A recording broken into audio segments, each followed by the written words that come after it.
Hi fashion designers, I'm Anna, founder of V.Mora, where we work with fashion designers to do all things to get you ready for sales.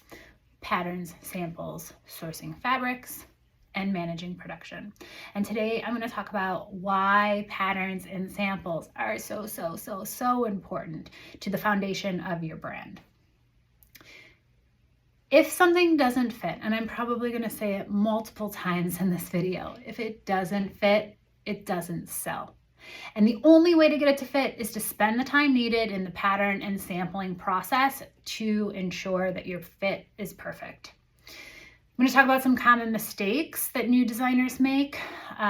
One is, not knowing how important it is for patterns and samples, but I already told you that one, so you're not going to make that mistake, right?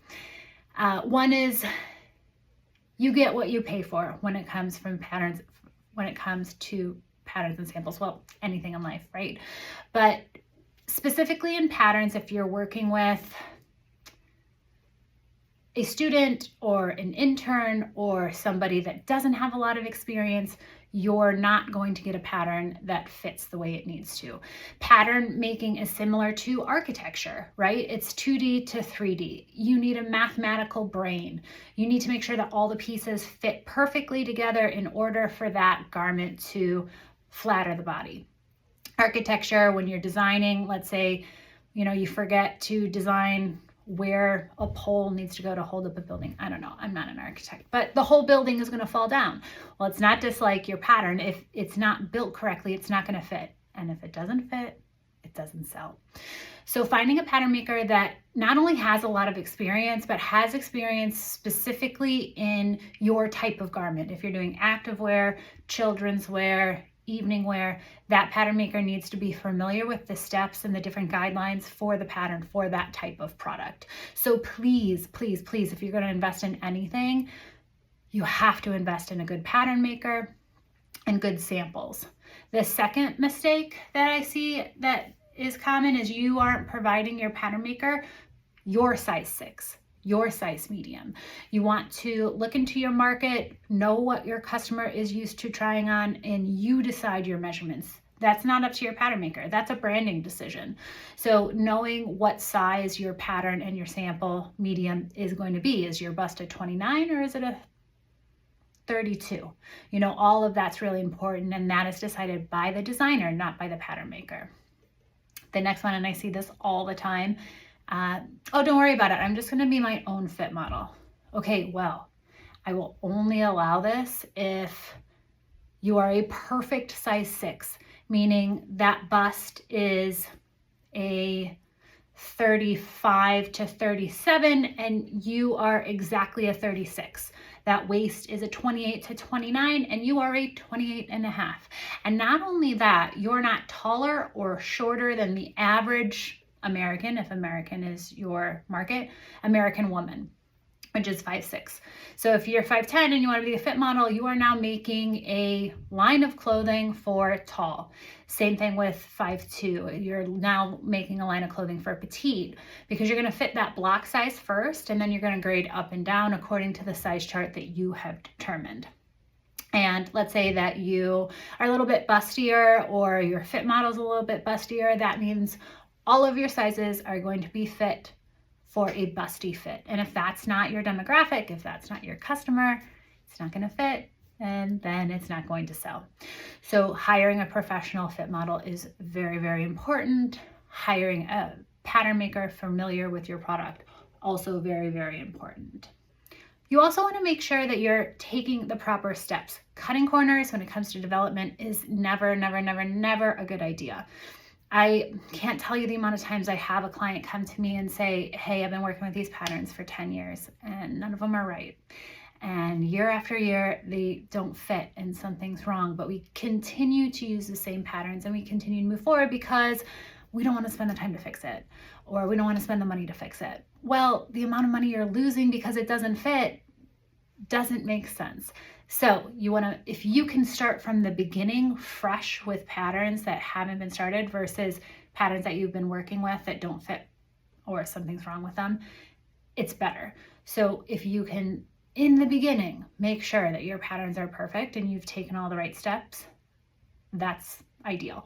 If you haven't, sometimes you do need to start from scratch, because like I said, if your garments are fit on a fit model that's busty, forever they're going to be busty, so you'll want to go back to refit that base size to a fit model that's more appropriate for your customer. So taking the proper steps. It's not sample production. No. You'll want to do a prototype, then you'll want to do a final sample. And if that sample is perfect and nothing is wrong with it, you then grade out and do your other sizes. And then go to production? No, please. Do not go to production from your sample. You'll then want to do a size check run. Make sure at least that extra small or that 2 and that size 10 or extra large is fitting properly. So doing the smallest size and the largest size, if those fit properly, then you're ready for production. But you've got to take all of those steps to ensure that the production is going to fit and then sell. So at V.Mora, I started my company actually as a pattern maker. I was trained by an Iraqi woman in her 80s who had learned to sew at a factory when she was very young, I think 13. But she taught me how to do patterns, and she taught me how to properly fit a garment. It is a skill, it is an art, it is not easy. So I don't do the patterns anymore, but I have pattern makers that I work with. And in a fitting, I'm able to identify and talk the language of the pattern maker to make sure that it fits properly. So if something's off in a pant, or if something's not fitting right and across the top, like I can see why, and I know how to then change the pattern that it'll fit properly the next time. So I'm always there on every fitting. We have very, very skilled pattern makers that work in the types of products that my clients are working with. And we're there with you the entire time so that you're not in the dark.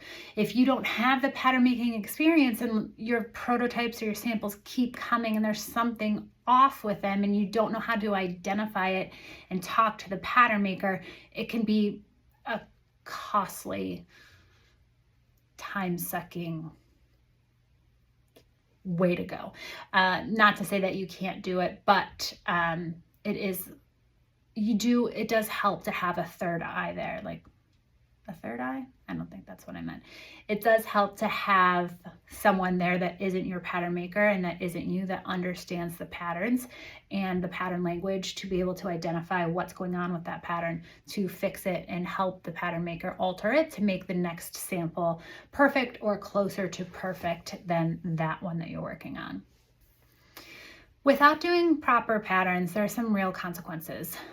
Like I said, if it doesn't fit, it doesn't sell, but you'll get returns. You only get one opportunity for a first impression. So if somebody buys your garment and it doesn't fit or something's wrong, that's the only time that they're going to try it on. I mean, maybe if they love something later, they'll do it, but they'll always remember like, oh, that brand didn't fit me right, or, it was too tight across the shoulders, or whatever that may be. You want to make the best first impression possible. So skipping steps can lead to production that isn't correct. So you want to make sure you take all the proper steps. So there you have it. If you didn't already know why a pattern and sample is so important, I hope this video helped you. And as always, subscribe, like, or share, and stay connected for my next video on points and tricks of the fashion industry.